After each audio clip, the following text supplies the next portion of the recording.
Glória a Deus. Graça e paz, igreja. Amém? Nós vamos conversar um pouquinho hoje. É bom vocês não saírem daqui? Depois.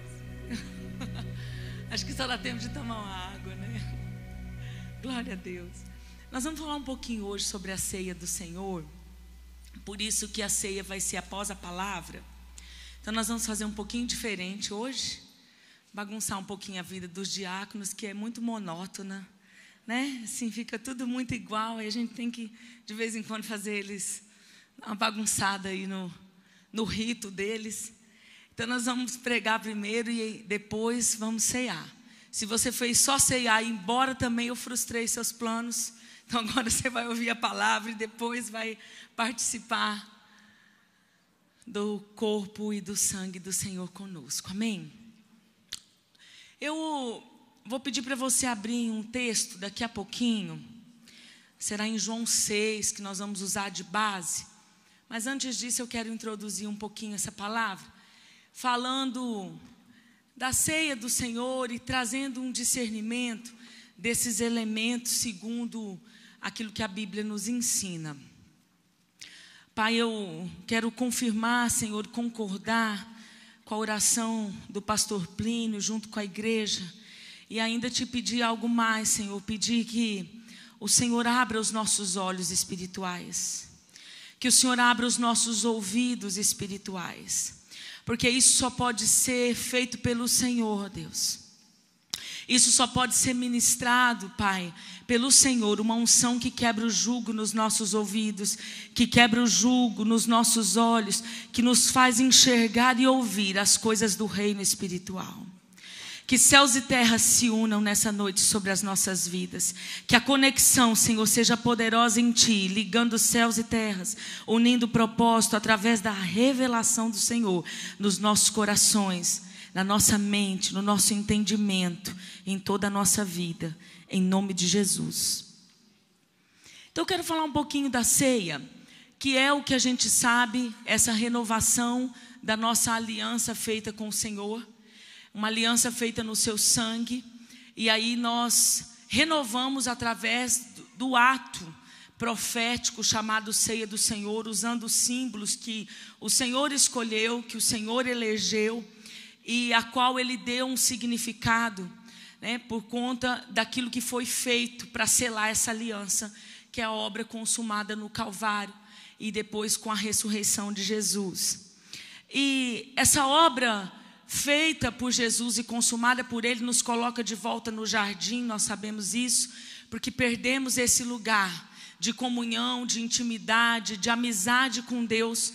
E uma vez sendo feito inimigos de Deus, agora precisava um plano de redenção para nos colocar de volta nesse jardim da comunhão. E Ele, antes da fundação do mundo, a Bíblia diz que então Ele já proveu esse sacrifício, Ele já proveu esse cordeiro que foi imolado sem mácula e sem mancha, para que eu e você pudéssemos voltar à comunhão do jardim. E de inimigos, por causa do pecado, nós passamos agora a ser amigo de Deus, por meio dessa graça voluntária de Jesus e dessa obra que Ele consumou.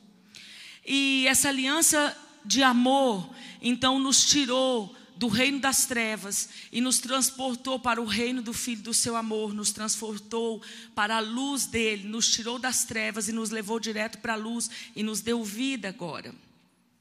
E Jesus disse então, após sua ressurreição, que Ele foi preparar lugares, e Ele foi preparar moradas celestiais para nós. Ele foi preparar lugares, mas também deixou um legado para ser experimentado pela igreja enquanto nós estivéssemos aqui na terra.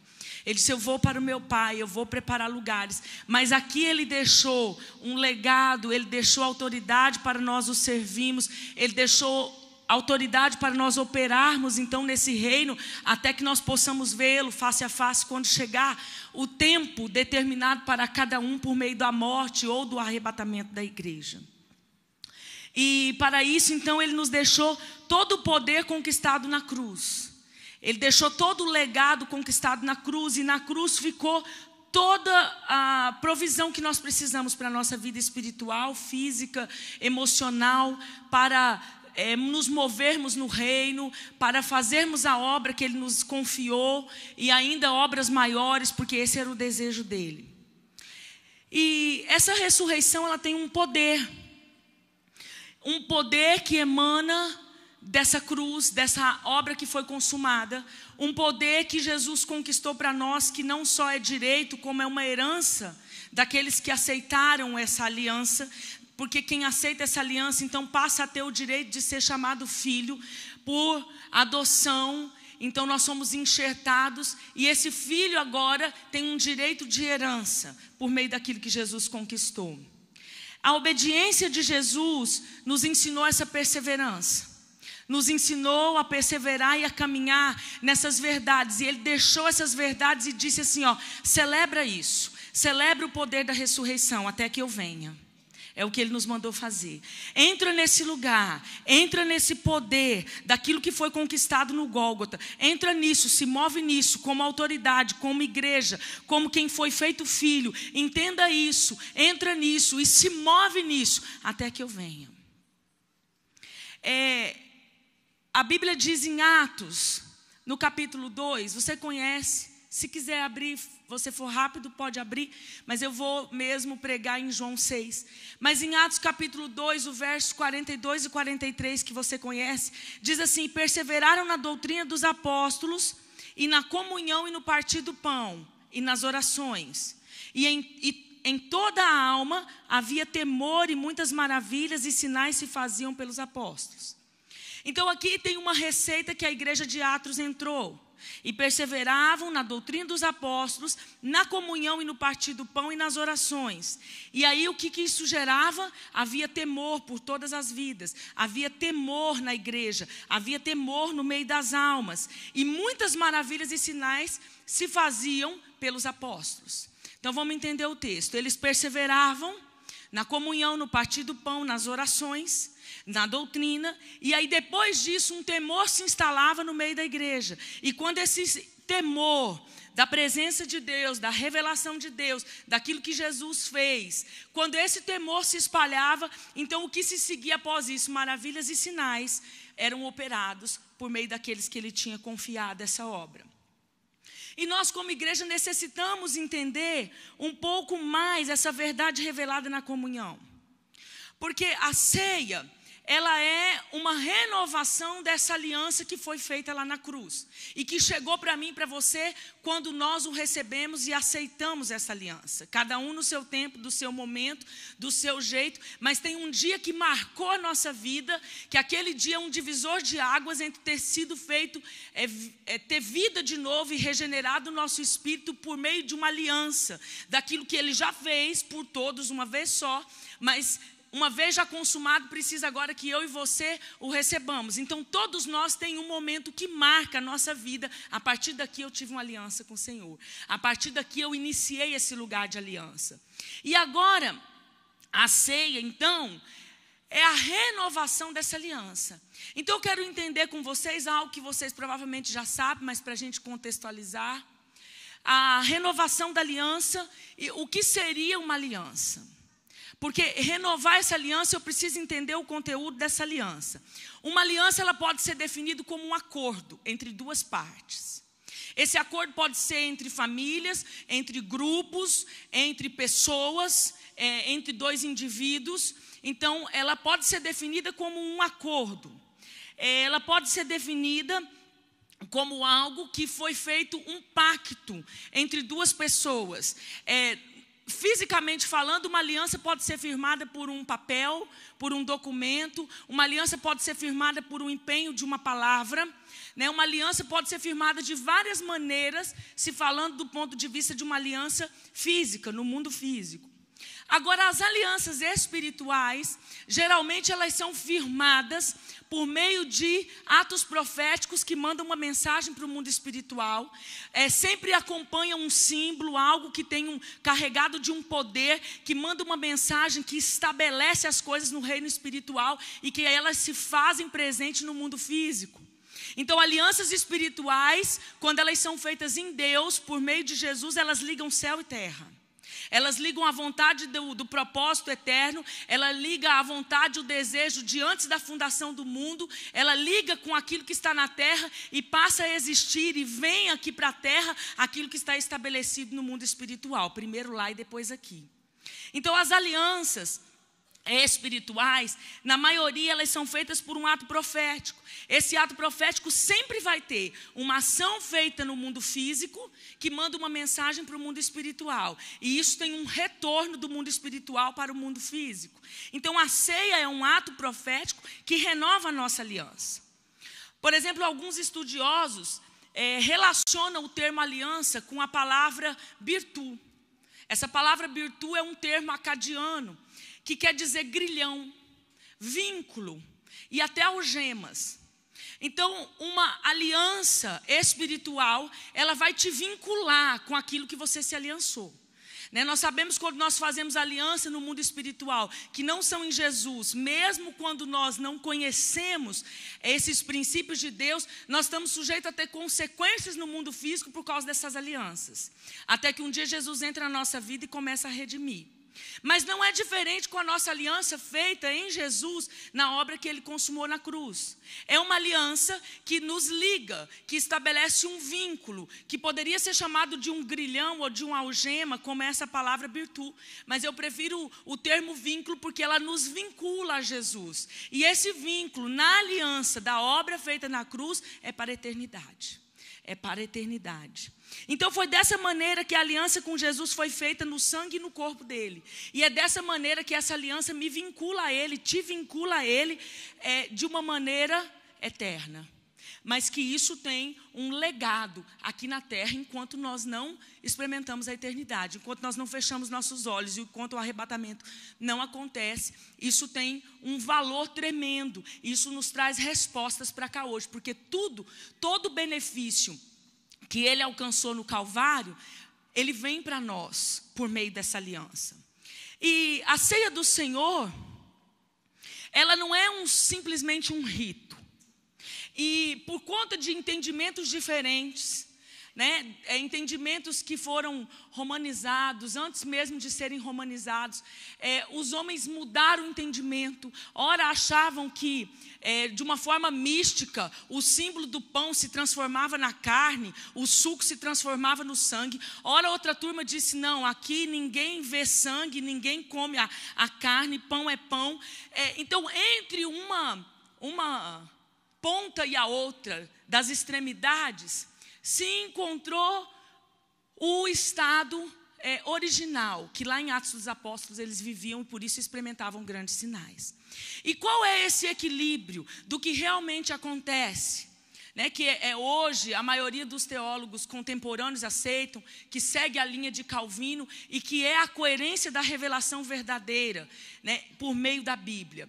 Então tem um símbolo que é o pão, tem um símbolo que é o suco, e isso não muda no mundo físico. Você come, tem gosto de pão, você toma, tem gosto do fruto da vide. Isso não muda no mundo físico. Mas espiritualmente, é a presença do Deus Todo-Poderoso em nós. É a presença do corpo de Jesus em mim. É a presença do sangue de Jesus em mim. Isso acontece no âmbito espiritual. Por isso eu iniciei dizendo que céus e terras vão se ligar. Céus e terras vão se unir. É o espiritual manifestando no físico. E uma explosão do poder de Deus na minha vida e na sua. A ceia, ela não é um rito. Ela não é uma ordenança sem vida. Em algumas igrejas ainda se pratica ela como um rito. Não é o nosso caso, mas mesmo nas igrejas que entendem o poder da ceia, nós corremos o risco de começar a ceiar no automático. Nós corremos o risco de fazer a ceia, vamos fazer algo, porque nós temos que fazer, porque Ele deixou uma ordenança. Alguém disse que seria uma vez por mês, alguém inventou isso, tem o protocolo da igreja, eu não posso romper, então nós vamos fazer. E às vezes a gente até encolhe a ceia e não discerne a ceia do Senhor como ela deveria ser discernida. Por isso que eu estou aqui nessa noite para falar sobre o discernimento da ceia. Não que todo domingo de ceia nós vamos pregar toda a pregação sobre isso, mas é importante, é de suma importância a igreja entender com o discernimento espiritual o que ela está fazendo na ceia do Senhor. Nós corremos o risco de praticar um ato religioso e formal quando nós ceiamos como um rito. Nós corremos o risco de ficarmos longe dessa essência quando nós participamos da ceia dessa maneira. Quando nós discernimos o corpo e o sangue, realmente nós trazemos a vida do sacrifício. Nós trazemos a vida da conquista da cruz. Nós trazemos a vida do corpo, a vida do sangue. Mas quando nós não discernimos, pouco efeito ela faz nas nossas vidas.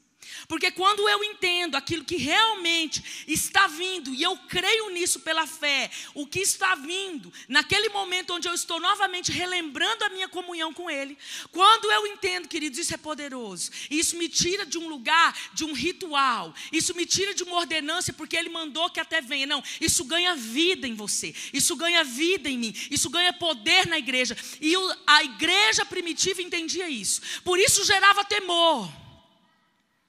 O partir do pão constantemente, diariamente no meio deles, gerava um temor da presença, porque era nítido. O partir do pão trazia a memória de Jesus viva, trazia o poder da ressurreição viva, trazia o sacrifício, o que Ele passou vivo. Isso gerava um temor. E é claro que uma igreja que tem temor anda muito mais longe do pecado, porque o temor volta no nosso meio. E quando o temor inundava o meio deles, então posteriormente o texto de Atos diz que os sinais e maravilhas o seguiam. Queridos, nós não vamos experimentar sinais e maravilhas sem estar relacionados ao temor de Deus, sem resgatar o temor de Deus. Nós até podemos experimentar parcialmente algumas coisas, mas não aquelas que nos estão ligando com a eternidade. Porque Ele diz que naqueles dias uns vão dizer: em teu nome eu expulsei demônios, em teu nome eu curei, fiz sinais de maravilhas. Ele vai dizer: mas eu não te conheço. Então esse tipo de sinais não era o que Atos 2 estava experimentando e não é o que nós queremos experimentar. Nós queremos experimentar sinais de um Deus que prometeu e cumpriu e se sacrificou para isso, mas que Ele disse: olha, vocês vão fazer obras maiores ainda, mas a minha aliança, ela te promete a eternidade. Então você cumpre tudo lá, e quando você acabar a sua carreira, você vem para cá e eu vou te dizer: entra no gozo do teu Senhor. Esses são os sinais que seguirão aqueles que creem dessa forma, que creem no entendimento daquilo que Jesus fez e que não se apartaram desse temor. Nós precisamos resgatar isso. Quando discernimos o corpo e o sangue de Jesus, como Ele realmente é, nós trazemos então a vida da ressurreição, o poder da ressurreição para dentro de nós. E quando nós não participamos com entendimento e com discernimento, nós corremos o risco de, pelo contrário, adoecermos. Por quê? O texto de 2 Coríntios 11, verso 29 e 30, que é um texto muito conhecido nosso da ceia. 1 Coríntios 11, 29 e 30 diz assim: porque o que come e bebe indignamente, ele come e bebe para a sua própria condenação, não discernindo o corpo do Senhor. Por causa disso há entre vós muitos fracos e doentes, e muitos que dormem. E às vezes a gente se pergunta: mas quem é esse que come e que bebe indignamente? O que o tornaria indigno? Queridos, a coisa que mais torna alguém indigno de participar é a falta de discernimento do que está fazendo. Não é o pecado. Porque Ele diz assim: examine-se, pois, o homem a si mesmo e coma. Porque no exame você vai encontrar onde você falhou. E o que Ele está te chamando não é para se apartar da ceia, Ele está te chamando ao arrependimento. Ele diz: se examina, se arrepende, confessa, deixa, aplica todas as outras coisas que a palavra diz, se conserta e coma. Então, o que nos faz mais indignos de participarmos é não discernirmos do que nós estamos participando. E tem pessoas que não consideram em pecado, não consideram nem que não cabe para alguns um reexame ou um exame antes da ceia, mas ele nem percebe que ele não está discernindo, que ele está fazendo como um rito, que ele está fazendo como um ato mais religioso do que tudo, e que por isso a Bíblia diz que muitos estão fracos e doentes e muitos até dormem. Aqueles que não discernem aquilo que estão fazendo. A consequência, segundo esse texto, é fraqueza, doença e morte no meio da igreja. Por isso é preciso discernir o que nós fazemos nesse rito chamado Ceia do Senhor. Renovação da nossa aliança. Poder de Deus na minha e na sua vida. A Bíblia diz, comei da minha carne e bebei do meu sangue. Agora sim, abra comigo João 6. Eu vou ler de 51 a 54. Aqui é um texto onde ele diz, comei da minha carne. Coma da minha carne e beba do meu sangue. E aí nós vamos ver como é que isso funciona, falando em alguns textos.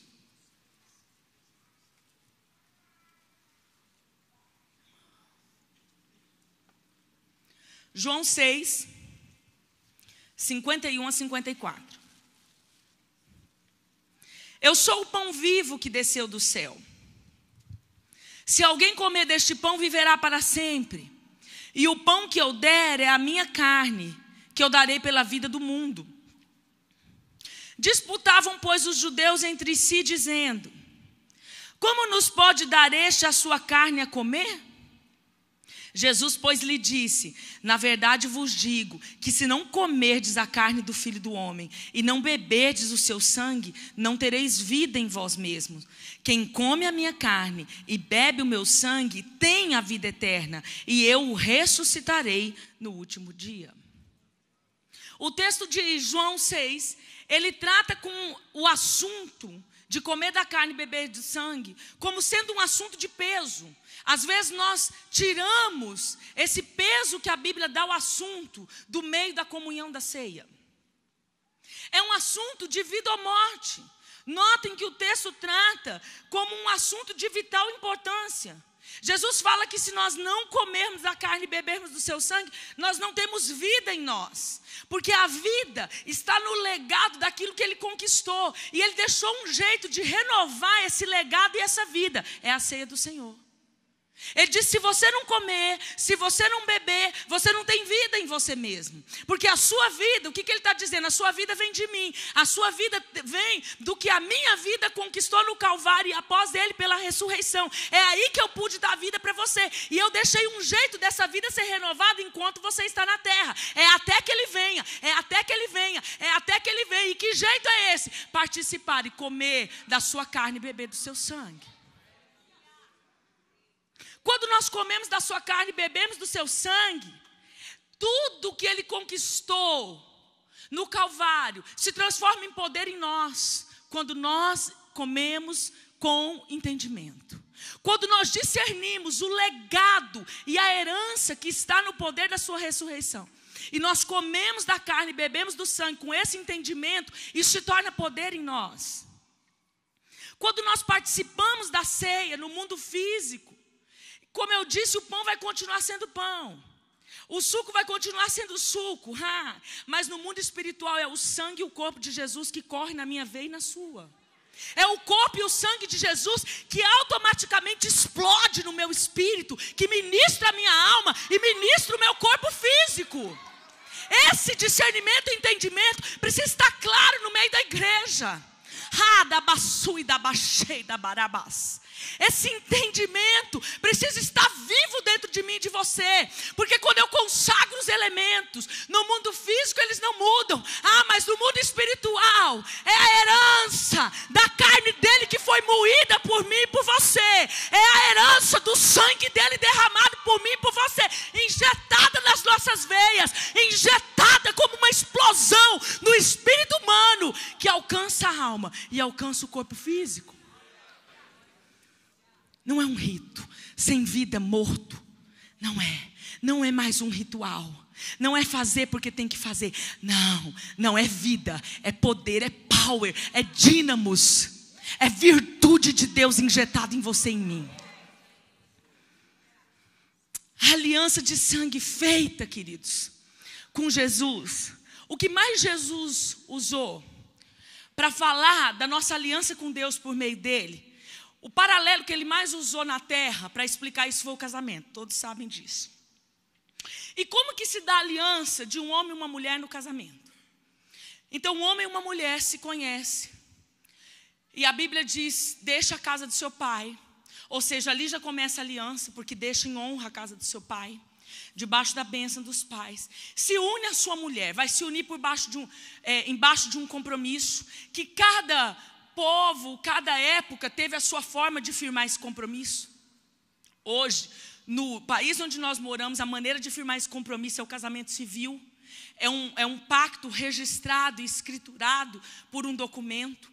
E aí, também selado por uma bênção sacerdotal. Então, assim se firmou um compromisso, uma aliança. Porém, ela se consuma de fato na relação sexual. Nós sabemos disso. É na relação sexual que se consuma e os dois se tornam uma só carne. Então aqui Deus diz, agora se fundiu, é uma só carne. A nossa aliança que a gente carrega do nosso casamento, ela é um símbolo importante, é também um ato profético, que manda uma mensagem para o mundo espiritual, mas ela é um símbolo, não é o símbolo que nos consuma. O símbolo que nos consuma como uma só carne é a renovação pela vida sexual. A aliança do casal se renova cada vez que a relação sexual é consumada. Por isso, quando um casal em Cristo tem uma vida limpa, uma vida livre, que ele vem conquistando liberdade. Então, a relação no leito, como Hebreus diz, sem mancha e sem mácula, ela passa o quê? Renovar essa aliança de tal forma que um fica tão unido com o outro, um é tanto uma só carne, que começa até no passar dos anos do casamento, um se entende pelo olhar, se entende pelo gesto e se tornam muito parecidos um com o outro. Por quê? Porque a unidade e a renovação da aliança, ano após ano, vai me deixando parte dele e ele parte minha. E quando nós obedecemos a palavra e não temos mácula, não temos mancha, e nós estamos debaixo do princípio, então essa aliança nos funde em um só. Jesus fez isso com a gente. Queridos, eu vou te dizer, ali no Calvário, nessa aliança, ele se fez um com todos aqueles que um dia iriam receber. Está disponível para todos. A aliança de Jesus não foi como a nossa. Porque por mais bem intencionado que um homem ou uma mulher seja, às vezes eles rompem os contratos. Às vezes ele não rompe o contrato, mas eles traem o combinado. Às vezes eles não traem, mas eles ferem o combinado. Jesus foi além. Ele deu o seu sangue, a sua carne, e empenhou. E ele disse, o meu contrato não falha. Da minha parte não falha. Da minha parte não falha. E aí, ele deixou algo para renovar essa aliança. Porque essa aliança com Jesus, ela foi consumada no sangue dele da cruz. Assim como de um homem ou mulher foi consumado no sangue do ato sexual, de Jesus foi consumado na sua dor, naquilo que ele se entregou, naquilo que ele tinha de melhor, naquilo que ele foi moído, pisado, esgotado em sangue. E ele diz, eu estou pagando a parte da aliança. E para todos aqueles que crerem, receberem essa herança, é para a vida eterna. E aí ele escolheu algo para renovar a aliança com ele. Da mesma forma que o homem e uma mulher renovam a sua aliança e se funde, ele falou, eu também vou deixar algo para a gente renovar a nossa aliança. E aí, cada vez mais que você participa, você está entendendo, querido? Você se funde com ele. Você fica perto dele. Ele em você e você nele. Ele em você e você nele. É isso que esse texto diz. Você nele e ele em você. Fundidos e você mais parecido com ele a cada tempo que passa. Podemos ter outros símbolos da nossa aliança? Podemos. Eu tenho um símbolo da minha aliança com Jesus na minha mão direita, como noiva dele. Isso aqui foi um particular meu com o Senhor. E eu creio que tem um valor por conta da palavra que eu recebi e do momento em que eu consagrei esse símbolo. Então isso tem um valor precioso no meu relacionamento com o Senhor. Cada um pode ter a sua particularidade. Agora tem algo que ele deixou para todos. Tem algo que ele deixou para a igreja. E essa se fez uma ordem. Ele diz, olha, é até que eu venha, comei da minha carne, bebei do meu sangue, até que eu venha. Porque ele diz que um fica no outro.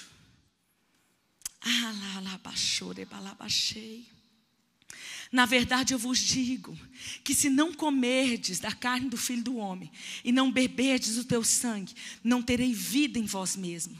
Quem come a minha carne e bebe do meu sangue tem vida eterna, e eu ressuscitarei no último dia.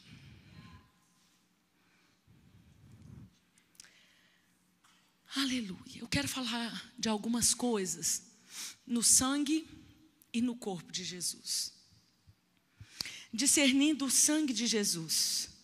Eu vou colocar 3 princípios do sangue e 3 princípios do corpo. Ainda tem um tempinho para falar. O sangue de Jesus, que nós vamos falar primeiro, ele foi escolhido por Deus como elemento expiatório. Nós sabemos que o sangue de Jesus ele já foi apontado por expiação, né? Desde os animais, desde lá do Éden, o animal que foi morto, já por expiação ele apontava para a expiação do cordeiro sem mácula. E Deus escolheu para a perfeição dessa aliança algo que não tinha transgressão, que fosse oferecido pela transgressão do homem, mas que não podia ter transgressão. Para quê? Para que satisfizesse a injustiça do pecado dentro dos padrões de Deus.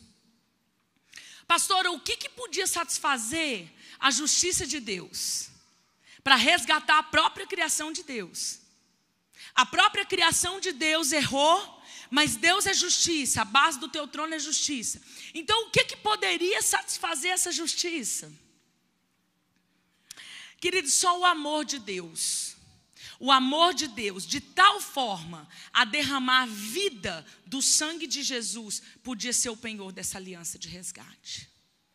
Então o sangue de Jesus, ele é tão poderoso, pelo entendimento que Deus teve acerca do que é o sangue.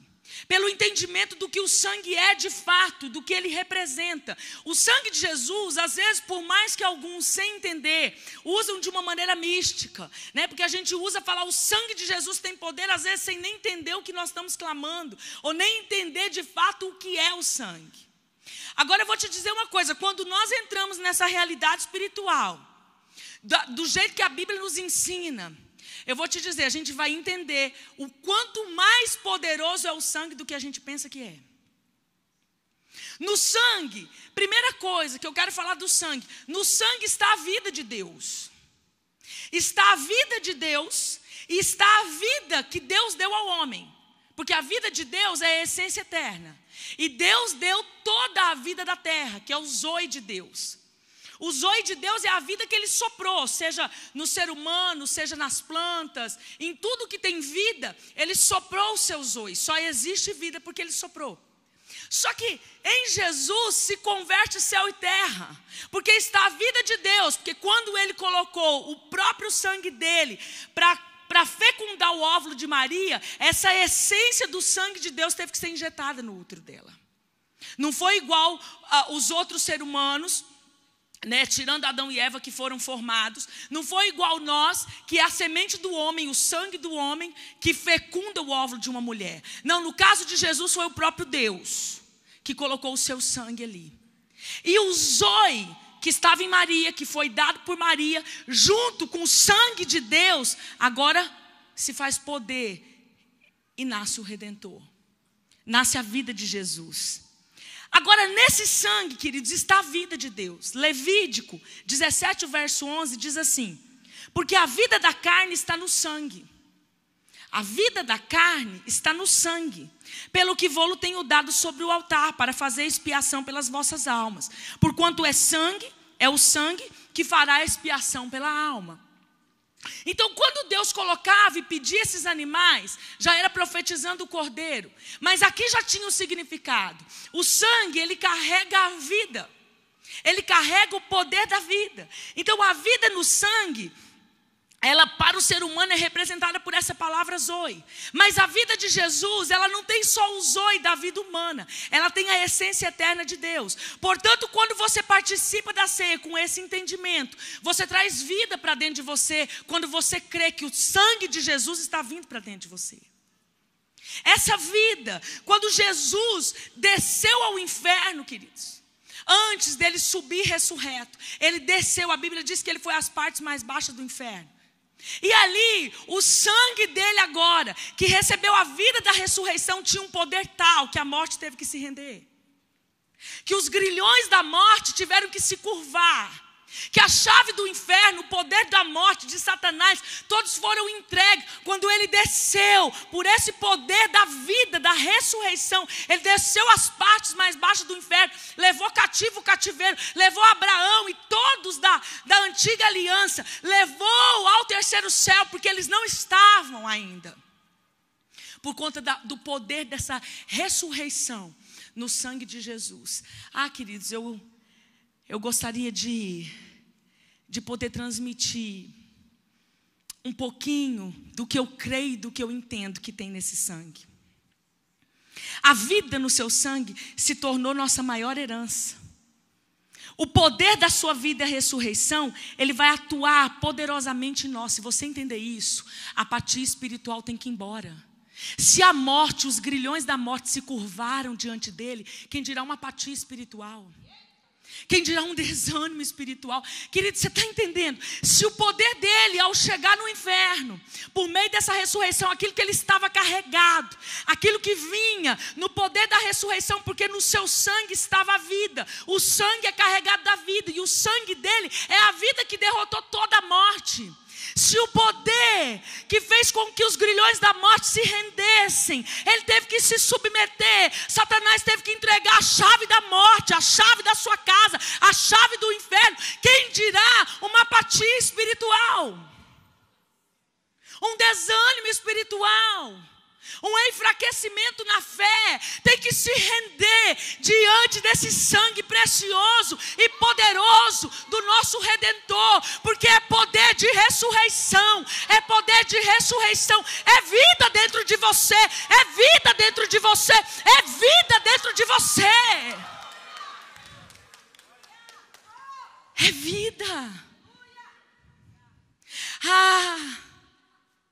Aí ele vivifica ossos secos. É uma vida que levanta mortos, que vivifica ossos secos. Não tem o que esse sangue, como esse entendimento não produz em nós, mediante eu vou participando, e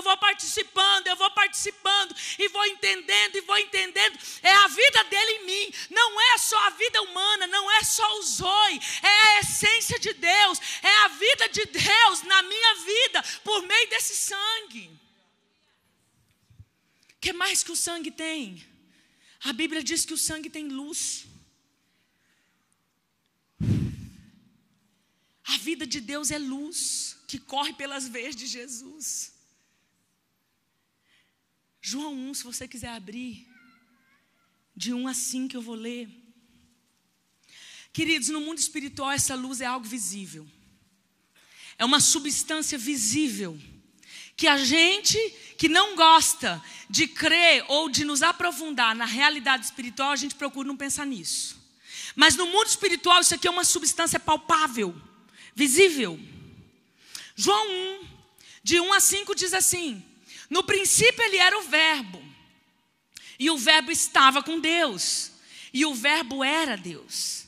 Ele estava no princípio com Deus, todas as coisas foram feitas por ele. E sem ele, nada do que foi feito se fez. Nele estava a vida, e a vida era a luz dos homens. E a luz resplandece nas trevas, e as trevas não a compreenderam. Então diz o quê? Que a vida era luz. E no texto que eu li antes diz que o sangue é vida. Então o sangue era a vida, agora esse texto diz que a vida é luz. Queridos, deixa eu entender. Quando a Bíblia diz que te transportou esse sacrifício, tirou das trevas e te colocou no reino do Filho do seu amor, no reino de luz, foi isso que aconteceu. É a luz que corre nas veias dele, porque quando ele chega, todos que têm uma experiência com Jesus, todos que têm uma semelhança de um arrebatamento, algo sobrenatural, só podem descrever essa tal luz, só podem identificar uma luz, só podem identificar que chegou uma luz, que brilhou uma luz. E se você crê que o sangue dele está vindo para você, então a luz dele está vindo para você. Queridos, eu quero te dizer que se você entendeu o que tem nesse poder do sacrifício de Jesus renovado na ceia, você nunca mais andará do mesmo jeito. Você nunca andará, porque Satanás se aproveita de uma ignorância no meio da igreja. Por isso que ele arma ciladas e faz com que sejamos alvos fáceis, vulneráveis, presas fáceis de ser atacada, porque não temos o entendimento. Porque se você caminhar nesse entendimento, você caminha que cada vez mais que você se aprofunda no seu relacionamento e na sua vida com Ele, mais luz vem sobre você. Então você está andando e você pode olhar e pensar e ousar a imaginar que você está andando e a luz está andando e que alguém brilhoso está andando, porque é isso que acontece. É isso que acontece. É isso que acontece. É a luz dele que brilha em você. É essa luz que te transportou das trevas, mas não só te transportou e te jogou em outro lugar, te jogou num lugar de luz e te deu luz, porque o sangue dele dentro de você é luz, é pura luz, é energia vital, é energia brilhosa. Pastor, isso já está me fazendo sentir mais poderoso. E é para fazer mesmo, porque é isso que nós precisamos. Nós precisamos discernir o corpo, porque vai gerar temor do que aquilo que ele fez. Vai gerar temor, vai nos ajudar a vencer o pecado e vai nos fazer enxergar quem nós somos e o que isso produziu em nós. As trevas é a ausência de luz. Só tem trevas porque não tem luz. Acende a luz, as trevas. Trevas, na sua essência, é a ausência da luz. Então, por isso que onde a luz chega, a treva. Aí você explica por que entra num lugar um crente cheio de luz e tem um embate espiritual. E às vezes as pessoas chegam e me contam algumas coisas. Isso, pastor, eu não entendo, parece que deu um conflito, parece que deu um mal-estar, parece que deu um negócio. Aí eu vou ver o que é que aconteceu. Eu digo, não tem aliança entre luz e trevas. Então o que nós estamos tendo é um embate espiritual. Às vezes nós passamos por embates espirituais, porque você não sabe que você é luz. Você não tem consciência disso no teu corpo. Porque às vezes a gente sabe de ouvir falar, mas não sabe da experiência de experimentar. E você chega num lugar e alguma coisa desgoverna o mundo espiritual. E embates acontecem e você não sabe, mas às vezes está tendo um choque de trevas com luz. Mas onde você chega com esse entendimento, a treva tem que sair. As trevas têm que sair. As trevas têm que sair. Quando você entende isso, você passa a perceber e a participar do sangue de Jesus. Você passa a perceber que tem luz correndo na sua veia, que do jeito que ele chegou brilhando no Sheol, para resgatar o cativo, para resgatar o que estava lá cativeiro e levar cativo com ele, do jeito que ele chegou brilhando de luz. É isso que corre para mim e para a sua veia quando nós bebemos o sangue com entendimento.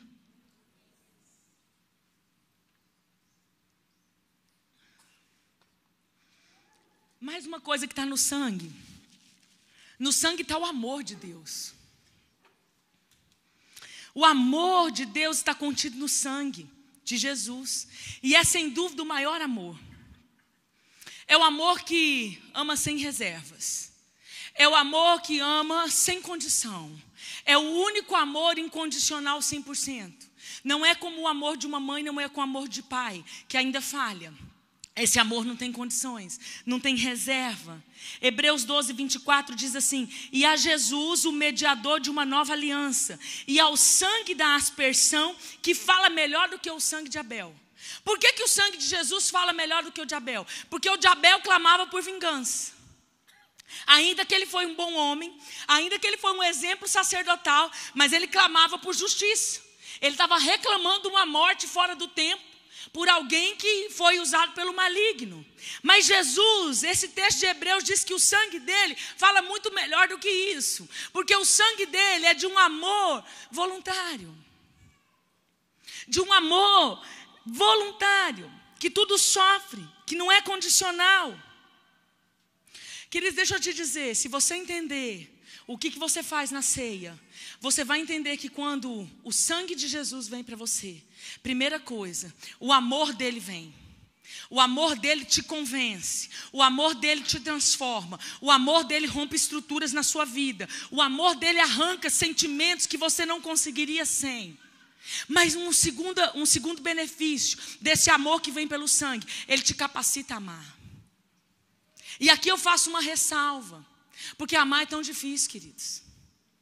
Amar pode ser uma escolha, que a gente decide de coração e de decisão tomada, mas na hora de colocar em prática, é tão difícil em alguns momentos.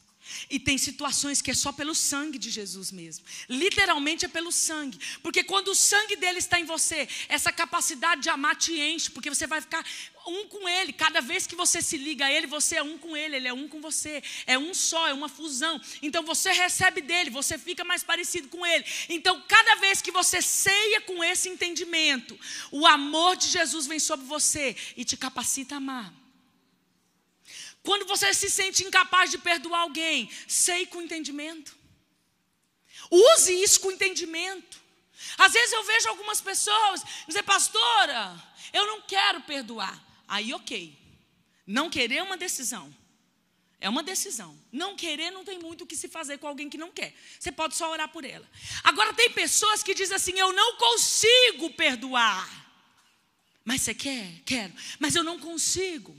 E às vezes passa 1 ano, 2 sem liberar o perdão. Deixa eu te dizer, sei com entendimento, em nome de Jesus. Entenda que quando você participa do sangue, o amor que fez com que ele derramasse o seu sangue, o amor com que levou ele a que tudo sofresse, tudo se entregasse, tudo renunciasse, esse amor vem para você. Pastora, por que às vezes não funciona? Porque a gente não discerne o corpo, não discerne o sangue, porque a gente não discerne a ceia. Porque a gente não se beneficia, não crê naquilo que nós estamos fazendo. Porque às vezes a ceia se torna um rito morto, sem vida, sem entendimento, sem discernimento. Eu me lembro uma vez que eu não conseguia liberar um perdão. Eu nem tinha esse entendimento que eu tenho hoje da ceia. Então naquele momento foi o Espírito Santo que me capacitou naquele entendimento para aquele momento. E eu não conseguia perdoar uma situação, porque envolveu dor, decepção, frustração. Mas eu dizia para o Senhor na minha oração, eu quero liberar. Eu preciso liberar.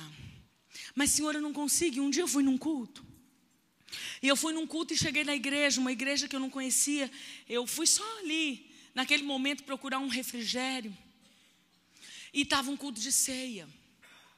Aí eu dizia assim, eu olhei quando foi consagrar o cálice, eu olhei para aquele cálice e falei, Senhor, coloca o poder do teu sangue no meu coração, porque de mim mesmo eu não consigo, mas eu sei que o teu sangue pode vir e remover toda essa mágoa. O teu sangue pode entrar em mim e fazer a diferença nessa situação. E queridos, hoje eu entendo com tanta clareza o que o Espírito Santo me levou a fazer naquela noite. Porque é algo muito claro, eu só não tinha discernimento. Eu só não tinha entendimento daquilo. Eu não tinha os textos revelados. Eu estava no início da minha fé.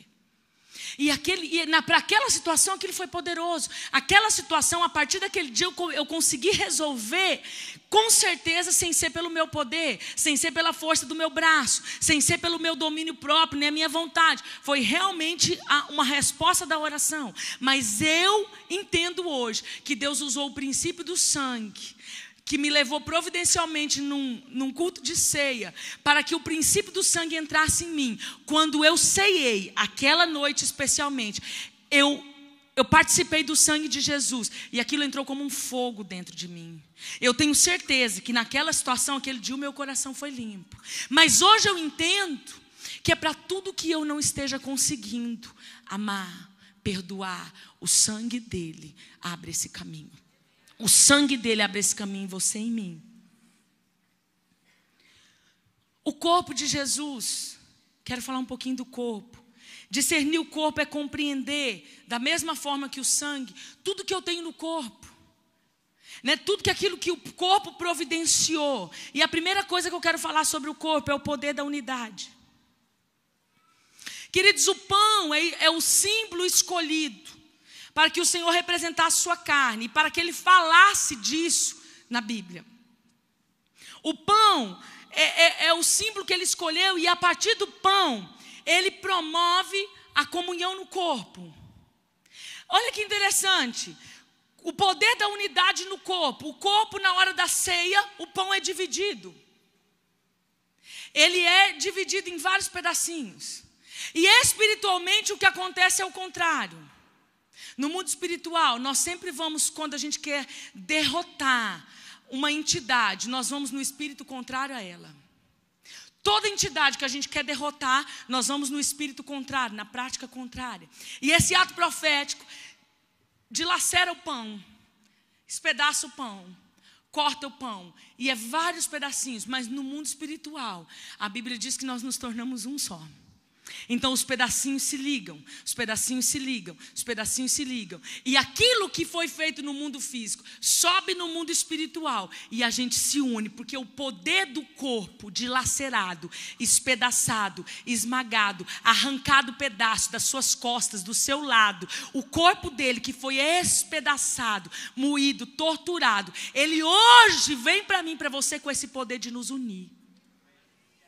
Então, o primeiro princípio que a gente vê no corpo de Jesus é o da unidade, o poder da unidade. 1 Coríntios 10, versos 16 e 17. Porventura o cálice da bênção que abençoamos não é a comunhão no sangue de Cristo? O pão que partimos não é porventura a comunhão do corpo de Cristo? Porque nós, sendo muitos, somos um só pão e um só corpo, porque todos participamos do mesmo pão. Então o pão se desfaz em pedaços, mas ele volta a ser um, quando nós participamos com esse entendimento. Pastora, como é que esse princípio de unidade pode ser usado? Queridos, em mim sozinha, na ceia com o Senhor, eu sou um com Ele, eu me ligo com Ele, e me ligo com todo o corpo na face da terra por causa daquilo que Ele promove. Em mim com o meu esposo, promove algo sobrenatural de unidade, o casal que ceia junto, ele entra em outro nível de unidade, ou seja, quando há uma discórdia, providencialmente há uma necessidade de chamar a unidade por meio da ceia. No âmbito familiar, haveria muito menos discórdia e confusão se naquele momento crucial que cada um vai para o seu quarto, ou cada um quer uma coisa diferente, ou surge uma briga, alguém quebrasse aquilo e trouxesse ao entendimento e dizer, vamos cear. Porque aquilo que está separado volta a ser um, esse é o poder da unidade do corpo. Na igreja, queridos, quando nós participamos com esse entendimento, a fofoca, a maledicência, a dissensão, a confusão, isso se dissipa. Um grupo, seja um PG, seja um ministério, quando começa a haver dissensões, desunião, quebra de alianças, a ceia com entendimento é providencial para voltar a nos unir, para nos trazer para o mesmo lugar, porque a gente reconhece, Senhor, eu não posso, mas confessamos os nossos pecados, nós olhamos para nós mesmos, nos examinamos, e agora sim participamos do teu corpo, chamando de volta a unidade. Alguém pode dizer alguma coisa? E quebrar esse silêncio? O partidarismo, o julgamento e tantas outras coisas que vão sumir e se render diante da unidade promovida pelo corpo. Que outra ação poderosa a gente encontra no corpo de Jesus? O poder da crucificação. Talvez morrer para si mesmo e se crucificar seja o maior dilema da maioria dos cristãos. Talvez seja aquilo que é mais de maior dificuldade na vida de um crente. Morrer para suas paixões, morrer para suas concupiscências. Lá em Gálatas 5:24 diz assim, os que são de Cristo crucificaram a carne com as suas paixões e concupiscências. Às vezes você lê esse texto e diz assim, mas algumas paixões eu ainda não crucifiquei. Esse texto aqui não está se fazendo verdade em algumas áreas da minha vida, que algumas concupiscências não foram crucificadas. Eu falo isso profeticamente, mas na essência, na verdade, alguns dizem, eu não consegui. Queridos, o poder do corpo, quando eu discerno, ele carrega o poder da crucificação. Porque quando ele foi moído, para ele ser moído, ele se abnegou. Para ele ser moído, ele foi crucificado, um cordeiro imolado antes da fundação do mundo, sem mancha, sem mácula. Ele dizia: eu não vim fazer a minha vontade, eu vim fazer a vontade do meu Pai. Ele dizia: a minha comida é fazer a vontade do meu Pai. Então aqui é o maior exemplo de entrega, de renúncia. Aqui é o maior exemplo de alguém que se crucificou na sua vontade em todo o tempo que esteve na terra para cumprir um propósito. Então, quando o corpo dele foi dilacerado por obediência, quando ele suportou ali em todas essas marcas, quando ele suportou os níveis de rejeição, quando ele suportou tudo aquilo que foi inferido a ele, tudo aquilo que o machucou, o desprezou, ele estava em obediência ao Pai. E essa obediência traz e carrega o corpo dele com um poder de crucificação. Quando nós não conseguimos nos crucificar, quando nós não conseguimos deixar que Ele crucifique nossas paixões e concupiscências, sei com esse entendimento. Nas suas áreas de dificuldade, sei com esse entendimento. Pegue o pão, é simples assim, pegue o pão e diz: Ele morreu por isso, Ele foi moído por isso, saiu pedaços do corpo dele por isso. Então eu trago sobre mim o poder desse corpo crucificado, para que eu crucifique tal e tal área da minha vida. Declare isso ao ceiar. Entre nesse lugar e diz: Senhor, por mim eu não consigo. Mas no teu corpo tem esse poder. Entre nesse lugar, nessa dimensão espiritual.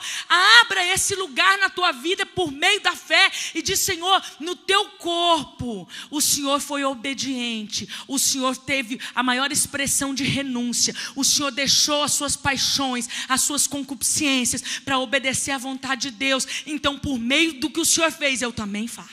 Eu também alcanço. Por meio do que o Senhor alcançou, isso vem em mim. Não na força do meu braço, não no meu poder, mas naquilo que o Senhor alcançou ali para mim. Por isso que Ele deixou para a gente renovar essa aliança até que Ele venha. Porque essa obra não seria feita em um primeiro ano de vida convertida. Essa obra não se completaria na primeira ceia que você tomasse. Senão você se batizava, tomava uma ceia só e não precisava tomar mais.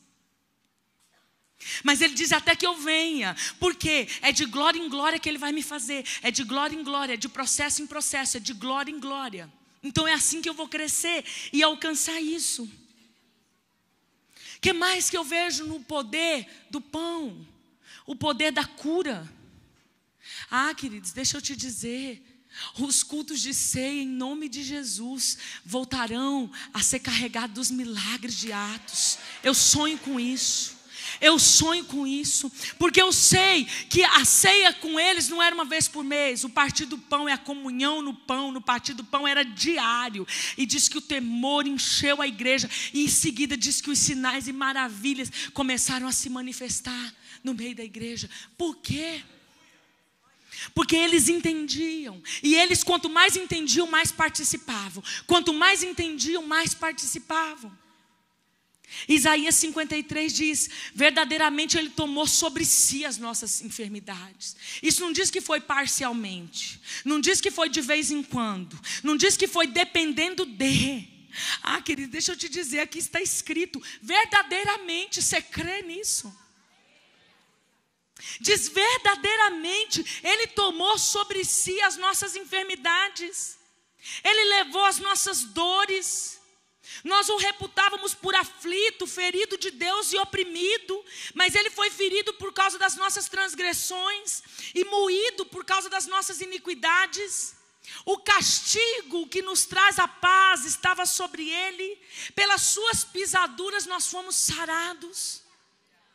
Essa é uma verdade que está quando nós participamos do corpo dele. As enfermidades, elas foram moídas junto com o corpo dele, isso é uma verdade.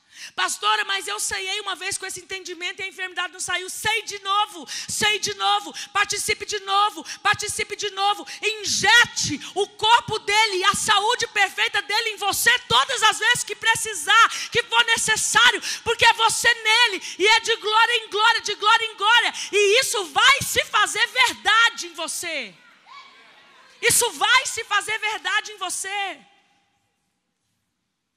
A cura física física. Sim, sim, sim, em nome de Jesus, eu profetizo que nós voltaremos a ver curas físicas em meio aos cultos de ceia, porque iremos ceiar com entendimento, iremos ceiar entrando na revelação do mistério daquilo que foi alcançado, e nós veremos isso em nome de Jesus. Cura emocional, a provisão está aqui. Gente, diz aqui, nós o reputávamos por aflito, então ele passou aflição para que a gente fosse livre dela. Arrebaçou e dabaixei. Senhor, eu creio, é nesse espírito eu creio, quando eu tomo do teu corpo, quando eu como do teu corpo por meio do pão, eu creio que a minha aflição vai embora, porque o Senhor se fez aflito para que eu pudesse ser livre da aflição.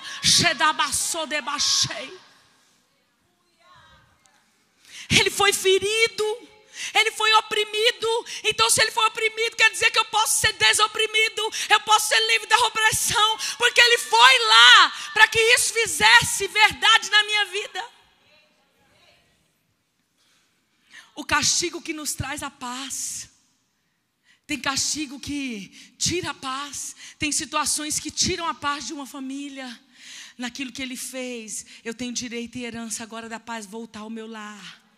Processos por processos, processos por processos. E eu vou confirmando a minha aliança. E eu vou confirmando a minha aliança com ele. E ele em mim e eu nele. Até que cada área seja atingida. Isaías 53, no verso 3, diz assim que ele era desprezado, o mais rejeitado entre os homens, homem de dores, experimentado nos trabalhos, e como um de quem os homens escondiam o rosto, ele era desprezado, e não fizemos dele caso algum. Queridos, todo desprezo, toda rejeição, foi para hoje te livrar de cadeias disso, foi para te tirar. Se você discernir o poder do sangue e do corpo de Jesus, se você alcançar esse entendimento, se você entrar nesse mistério, pastora, mas quantas vezes, quantas forem necessário? Toda vez que você ceiar na igreja, toda vez que você for numa igreja diferente e tiver ceia, toda vez que você ceiar na sua casa, toda vez que você ceiar em família, ou com seu esposo, ou com grupos pequenos, toda vez que você ceiar sozinho, todas as vezes, discirna a unidade do corpo, discirna aquilo que a unidade faz no meio em que você convive, discirna que os pedaços se juntam de volta. Se você entender o poder disso, você ceia, trazendo e chamando profeticamente quem está lá fora para cá para dentro. Você entende? Que um parente, uma família, um bairro não alcançado, a igreja, por meio dessa unidade, pode dizer assim: Senhor, profeticamente, nas regiões celestiais, eu estou trazendo quem está fora para dentro. Porque esse é o poder da ceia. Ele morreu por todos. Então nós podemos, por meio da ceia, dizer: eu me uno com a igreja que está perecendo, eu me uno com a igreja que está sendo perseguida. Isso muda o seu nível de intercessão, isso muda o seu nível de alcance espiritual, isso muda o seu nível de buscar pessoas que estão fora, ou estão aflitas, ou passando situações, para que você se una a elas em intercessão. Por meio da compreensão disso, aqueles que estão lá fora podem ser resgatados para dentro. Porque um entendimento que crê nesse poder levanta a mão de intercessão e começa a mudar nas regiões celestiais. E aí o céu se une à terra, o céu se liga à terra, e a vontade dele começa a mandar respostas para cá. Oramassu e dabaxei. Erebaçui na baixoi.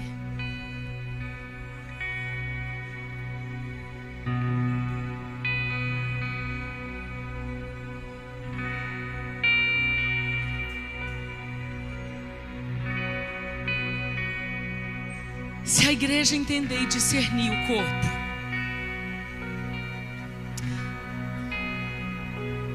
começaremos a eliminar a fraqueza. Começaremos a eliminar a enfermidade em todos os âmbitos. a falta de temor, a dificuldade em viver em santidade, a dificuldade em nos posicionar contra o pecado, se nós começarmos a mudar o nosso entendimento daquilo que Ele fez e que é alcançado todas as vezes que nós renovamos, todas as vezes que o sangue dele vem para as minhas veias, que o corpo dele vem para as minhas veias, tudo o que eu falei aqui se torna poder de Deus correndo dentro de mim. Queridos, quando a igreja entender isso e se posicionar numa vida mais próxima dele, santidade, intimidade, entendimento do que ele fez, eu vou te dizer, o inferno recua e começa a temer. Porque o problema é que às vezes ele vê você andando como luz, mas ainda assim ele não tem medo, porque às vezes ele sabe que você não sabe o que tem dentro de você. Agora, quando ele sabe que você sabe o que corre dentro das suas veias, que você entende isso e que você se apropria disso, aí verdadeiramente ele começa a fugir, porque você não é mais interessante para ele. E na verdade ele começa a cortar a volta, porque onde você chega, ele tem que sair, porque ele sabe que alguém ali sabe que vem carregado de tudo que foi alcançado na cruz, pelo sangue e pelo corpo de Jesus. Eu quero fazer 2 apelos aqui nessa noite. Quero pedir que você feche os teus olhos.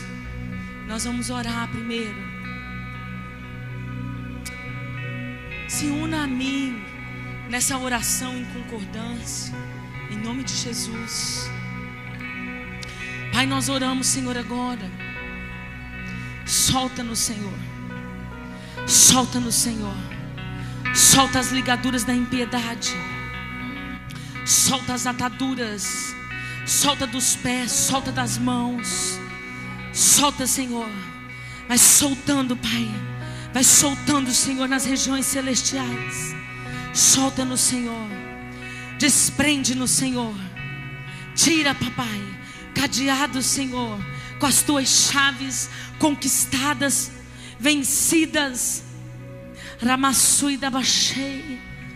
As conquistas, Senhor, que o Senhor já venceu por nós, nós trazemos ela em memorial agora.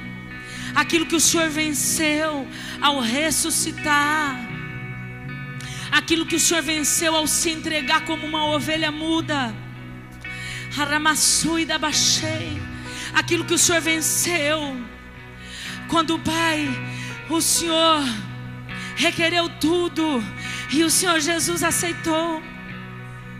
Quando ali no Gólgota o Senhor disse: se puderes, se quiseres, passa de mim esse cálice, mas contudo seja feita a tua e não a minha. O Senhor entregou, o Senhor renunciou. E aí gotas de sangue, desse precioso sangue verteram da tua testa, verteram em suor, porque ali o Senhor se entregou. O maior nível de renúncia, o maior nível de renúncia, o maior nível de renúncia. Quando da sua cabeça saiu sangue, quando aquela coroa foi pregada, ali o Senhor mudou o nosso entendimento. Ali nesse sangue nós podemos alcançar libertação na nossa mente, libertação dos sofismas, trocar a nossa maneira de pensar.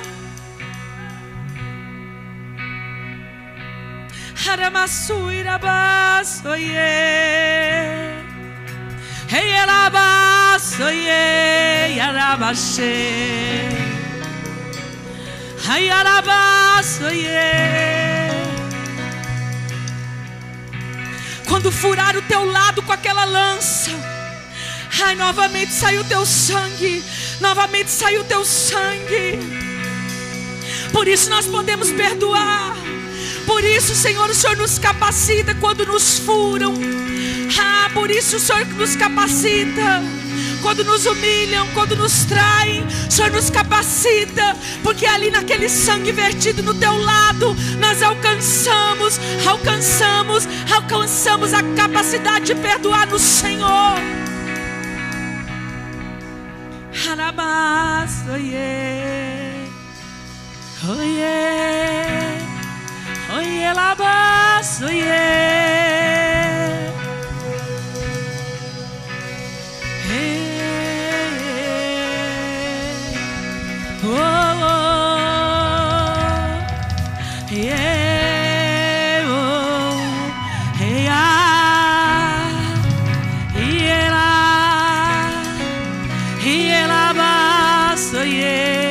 Trazemos em memória, trazemos na nossa memória.